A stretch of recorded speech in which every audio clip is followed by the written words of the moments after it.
Hosted by you/Colton011000. I, 22M, and my friend from college, 27M, were invited on a backpacking trip organized by a friend of his, whom he had met while backpacking in Colorado the year before. The girl, Kaylee, 25F, who organized the trip, had booked an Airbnb for all of us to stay the night after we got off the trail from a 3-day trek. There was room for 2 people in each of the 2 beds, and room for 2 on the pull-out couch. We all paid evenly for the Airbnb. Of course, we thought Kaylee should have priority for a bed since she had done all the planning, and there was a BF/GF couple as part of the 6 of us planning to stay in the Airbnb. So naturally, my friend and I felt we should take the pull-out couch, and this is how it was settled before we ever started the trip. However, midway through the trek, the couple had to turn around and head home. So now, there would only be 4 people staying at the Airbnb, and naturally, or so we thought, my friend and I assumed we would now sleep in a real bed. Along with the couple backing out, my friend and I became the only ride for Kaylee and the other guy, Tyler, to get back to the airport in Denver. After dropping them off, my friend and I would have a 14-hour drive back. Tyler is a relatively passive character in this story, as he didn't speak up much for either side and was already designated to share the bed, platonically, with Kaylee, so you won't hear much mention of him. So, when we arrived at the Airbnb, my friend and I set our things next to the real bed that Kaylee hadn't taken and took a cat nap on it. Enter, Chris Fisher. Kaylee had invited her friend Chris Fisher to come hang out for the night. Chris lived in Colorado, only a couple of hours away from where we were, and was apparently a celebrity of sorts in her circle. So, Chris came in, said hi to Kaylee and Tyler, and was briefly introduced to me and my friend, responding with a simple "what's up" to the introduction. Chris then started chatting with Kaylee and Tyler while my friend and I went into the room to organize our luggage. Suddenly, we heard Chris say, "I need a shower," and he walked into the room without a word to us, plopped his stuff at the foot of our bed, rummaged for his toiletries, and hopped in the shower. After Chris got out of the shower, the group started talking about going out for beers that evening. But knowing we had a 14-hour drive ahead of us the next day after dropping Kaylee and Tyler off at the airport, I told them I was going to stay back and get some sleep. Chris had left his bag on the bed, so I moved it to the counter in the living room so he wouldn't forget it. According to my friend, he spent the entire evening in Grand Lake with the biggest douche he had ever encountered. Fisher couldn't stop talking about the obscure world records he had broken or set in the world-renowned sport of ridge running, including his records for the most elevation gain in a day by repeatedly going up and down a particular mountain. Kaylee was apparently eating it up, utterly starstruck.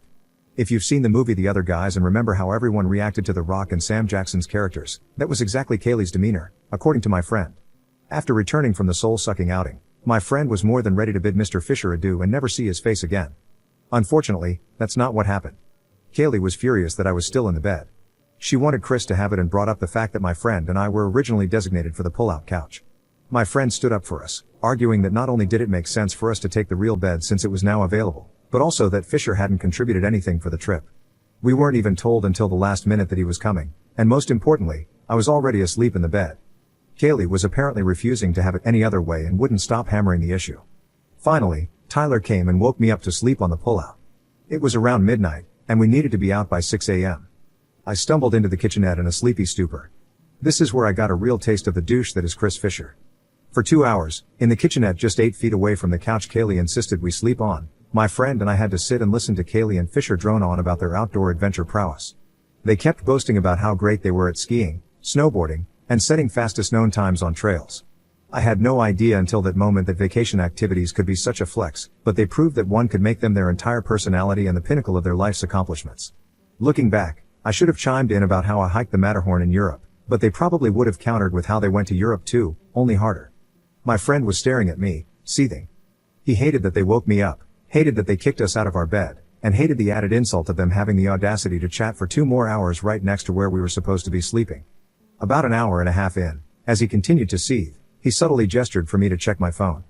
I opened it and read, "Let's ditch these pricks." As soon as they finally headed to bed, we promptly agreed that Chris Fisher, by taking our place in the bed, had unwittingly taken his place as their ride to Denver. We grabbed our packs by the door and set out for Oklahoma at 3 a.m. sharp. Were we the jerks here? Chris finds and shows up in the comments.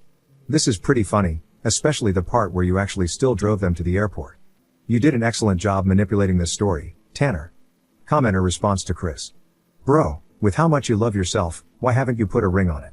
You seem like you could be pretty chill, but damn, you let your personal achievements rule your personality. Do you have other hobbies? I have a close friend who sounds a lot like you. Every day he updates me on his personal best cycling time or distance. It's cool you love what you do, but why do you have a personal website listing all these weird achievements? Are you planning to compete in the Olympics someday? Sorry for the verbal diarrhea, I'm genuinely curious. Chris responds. Since you're curious, I do love myself, Just like you should love yourself. But I'm a paid professional mountain athlete, so it's literally my job to post about what I do in the mountains. Personally, I hate social media and wish I didn't have to be on it, but again, it's my job, and I love climbing, skiing, and running around the mountains. So, I'll keep doing my thing.